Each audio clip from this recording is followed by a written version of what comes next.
अमेरिकी सेना ने उस सबसे बड़े ब्लफ की पोल खोल दी और ईरान की नाकाबंदी टूट गई है। देखिए, हफ्तों तक एक हताश शासन ने दावा किया कि उन्होंने दुनिया के सबसे अहम जलमार्ग में बारूदी सुरंगें बिछाई हैं और जहाज़ों को चुनौती दी है कि वे सीमा पार करें। आज सुबह दिन में भारी हथियारों से लैस अमेरिकी युद्धपोत बिना चुनौती के नाकाबंदी पार कर गए।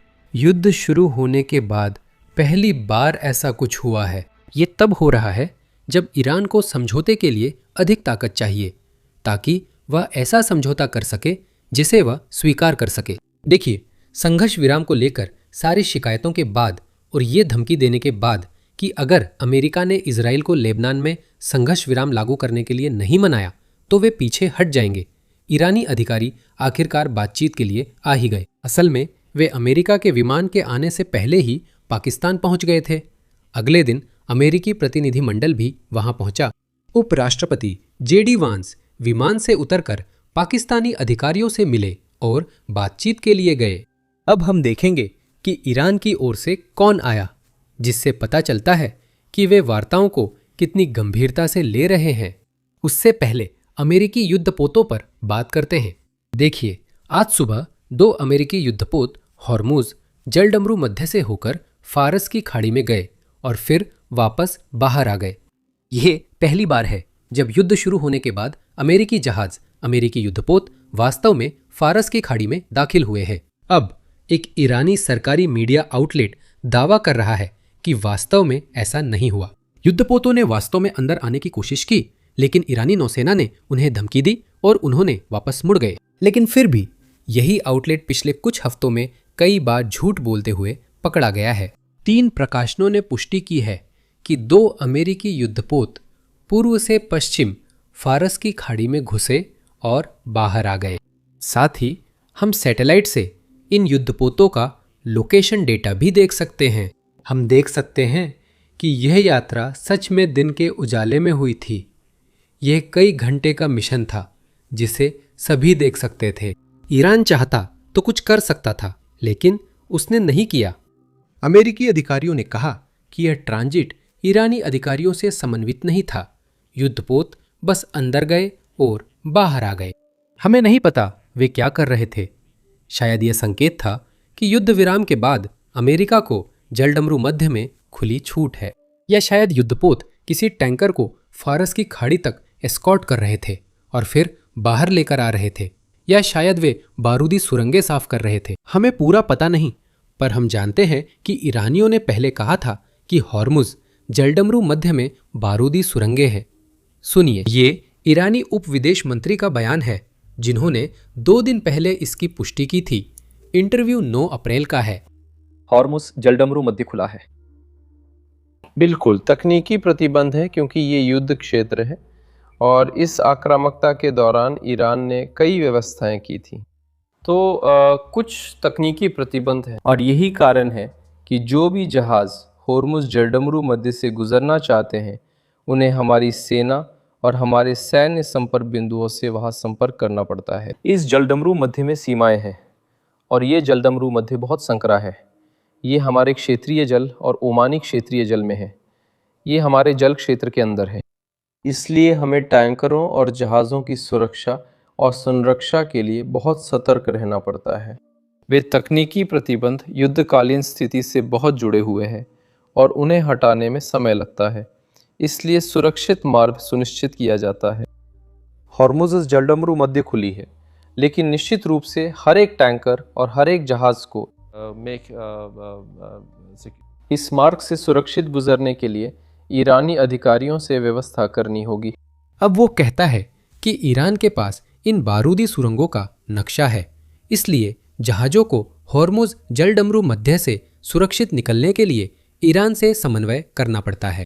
मुझे नहीं पता ये कितना सच है, क्योंकि कल ही न्यूयॉर्क टाइम्स ने रिपोर्ट किया था कि ईरान अपनी ही बिछाई बारूदी सुरंगें ढूंढने में असमर्थ है।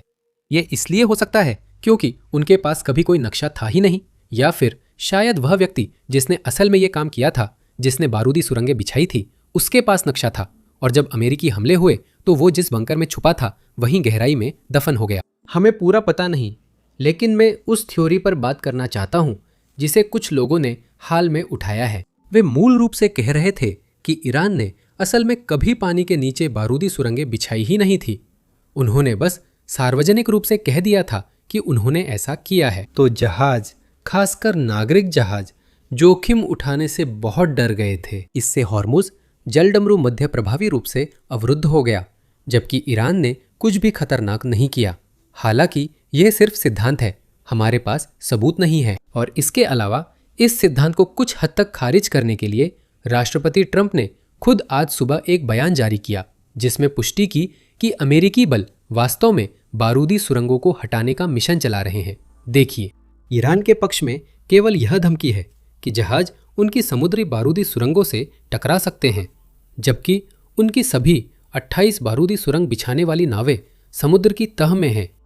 हम अब हॉर्मुज जलडमरू मध्य को साफ करने की प्रक्रिया शुरू कर रहे हैं, जो दुनिया भर के देशों के लिए एक उपकार है, जिसमें चीन, जापान, दक्षिण कोरिया, फ्रांस, जर्मनी और कई अन्य देश शामिल हैं।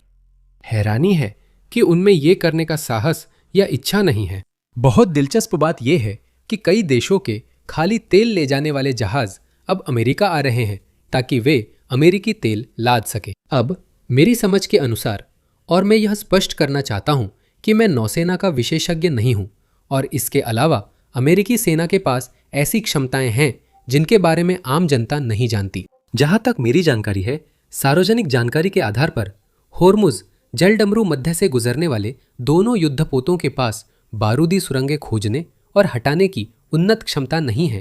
तो मैं पूरी तरह से निश्चित नहीं हूं कि वे दोनों युद्धपोत वहां बारूदी सुरंगें हटाने के लिए थे, या वहां कोई और प्रक्रिया है, या कोई और प्रक्रिया शुरू होने वाली है या चल रही है जिसका उद्देश्य बारूदी सुरंगें हटाना है।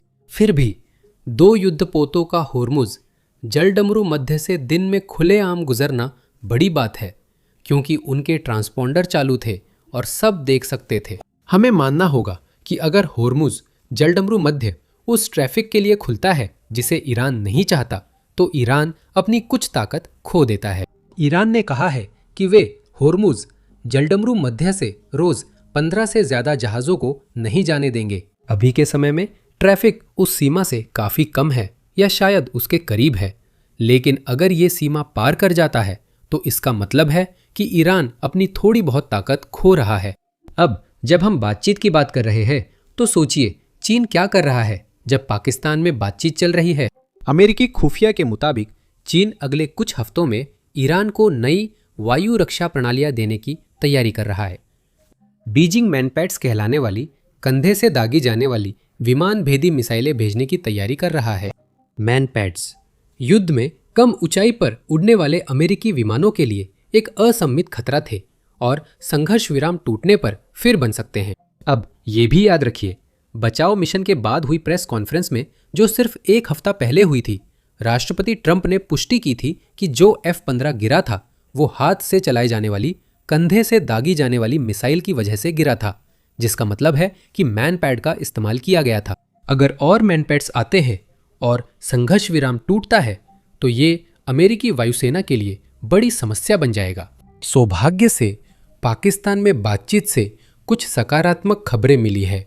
ईरानी पक्ष से आए लोगों की सूची देखें। हमें सटीक संख्या नहीं पता, लेकिन अनुमान है कि करीब 70 लोग ईरानी प्रतिनिधि मंडल में समझौते की बातचीत के लिए आए थे। उनके पास आर्थिक, कूटनीतिक और सुरक्षा विशेषज्ञ है।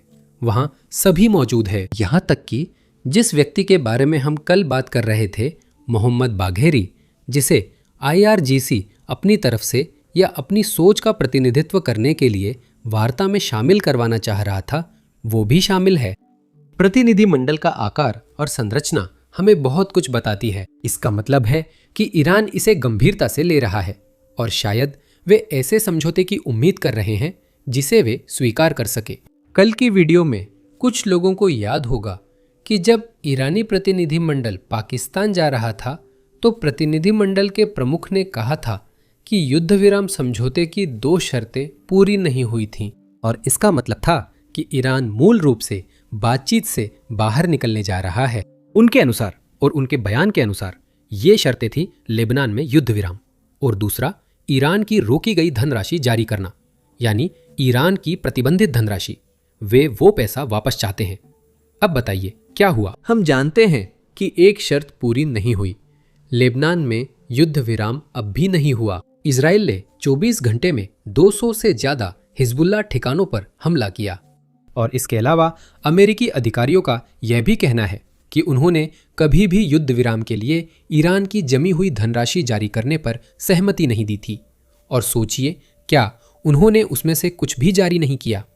तो इसका मतलब है कि दोनों शर्तें पूरी नहीं होने के बावजूद ईरानी फिर भी पाकिस्तान गए और ईरानी अभी भी बातचीत कर रहे हैं। जब मैं यह रविवार सुबह रिकॉर्ड कर रहा हूं, लग रहा है कि बंद दरवाजों के पीछे बातचीत पिछले 4 घंटे से ज्यादा चल रही है। उपराष्ट्रपति जेडी वांस ईरानी प्रतिनिधिमंडल से और दोनों पक्षों के विशेषज्ञ आपस में बात कर रहे हैं, जिससे लगता है कि ईरान बेबस है। शायद मैं स्थिति को गलत समझ रहा हूं, क्योंकि ये मेरी निजी राय है। मेरी नज़र में ईरान ने साफ कहा था कि अगर ये 2 शर्तें पूरी नहीं हुई तो हम नहीं आएंगे। और अमेरिका का कहना था कि हमने कभी उन 2 शर्तों से वास्तव में सहमति नहीं जताई थी, तो हम अभी उन्हें मानने नहीं जा रहे हैं। हम उन शर्तों को पूरा नहीं करेंगे। सार्वजनिक रूप से न आने की बात के बावजूद ईरान वार्ता में शामिल हुआ। वे एक बड़ा दल लेकर आए, मूल रूप से एक बड़ा प्रतिनिधिमंडल बातचीत के लिए लाए, और वे बहुत लंबे समय तक बातचीत कर रहे हैं। इससे हमें यह पता चलता है कि ईरान वास्तव में सच में इन वार्ताओं को चाहता है। और इसके अलावा जाहिर है, हो सकता है कि ईरान ने जब वो बयान दिया था तो वो सिर्फ झांसा दे रहा था, है ना? शायद ये कोई ऐसी बात थी जिस पर बातचीत नहीं हुई थी और ईरान मूल रूप से इसे आखिरी पल में सार्वजनिक कर रहा था, इस उम्मीद में कि शायद अमेरिका उन्हें जिसके वे हकदार हैं उससे ज्यादा दे देगा। लेकिन अमेरिका अपनी बात पर अड़ा रहा और ईरान ने सोचा, ठीक है, हमने कोशिश की, कोशिश करना तो बनता था, है ना? और वे फिर से बातचीत पर लौट आए। हिजबुल्लाह और लेबनान के लोग खुश नहीं हैं, क्योंकि उन्हें लगता है कि ईरान ने सार्वजनिक बयान देकर उन्हें छोड़ दिया और अब वे बातचीत कर रहे हैं, संयुक्त राज्य अमेरिका के साथ बातचीत करते हुए, जबकि इजराइल हिजबुल्लाह युद्ध अभी भी जारी है। तो मुझे यकीन है कि ये कुछ ऐसा है जिससे ईरान शायद खुश नहीं होगा। अब उनका अपने एक प्रॉक्सी समूह के साथ संबंध कमजोर हो गया है, लेकिन फिर भी देखते हैं कि बातचीत कैसे आगे बढ़ती है। इस समय बातचीत चल रही है, लेकिन हमारे पास वास्तव में कोई रिपोर्ट नहीं है कि क्या चर्चा हो रही है, किस बात पर सहमति बन रही है और किस बात पर असहमति है। लेकिन जब हमें वे रिपोर्ट्स मिलेंगी तो मैं आपके लिए एक अपडेटेड वीडियो जरूर बनाऊंगा। तब तक के लिए मेरा नाम सैम है। मैं आपसे अगले वीडियो में मिलूंगा। अब यह समझने के लिए कि ईरान अभी जैसा व्यवहार कर रहा है वैसा क्यों कर रहा है, हमें पीछे जाकर देखना होगा कि ईरान आज जहां है वहां तक कैसे पहुंचा। इसका मतलब सिर्फ 1979 की इस्लामी क्रांति तक पीछे जाना नहीं है। असल में हमें और पीछे जाना होगा, जब 19वीं सदी में काजार वंश ईरान पर शासन कर रहा था, और देखना होगा कि उस समय शासक वर्ग ने जो फैसले लिए थे वे आज भी ईरान को कैसे प्रभावित करते हैं। तो सुनिए, हम यही अपने मल्टीपार्ट पॉडकास्ट में कर रहे हैं, जो आज रिलीज हुआ है। अगर आप ईरान के इतिहास में रुचि रखते हैं और जानना चाहते हैं कि हम यहाँ कैसे पहुंचे, तो इसे जरूर सुनें। आप इसे डिस्क्रिप्शन में दिए गए लिंक पर क्लिक करके देख सकते हैं, या फिर अपनी स्क्रीन पर एंड स्क्रीन पर क्लिक करके भी देख सकते हैं। मतलब अपनी स्क्रीन पर जो वीडियो है उस पर क्लिक करें।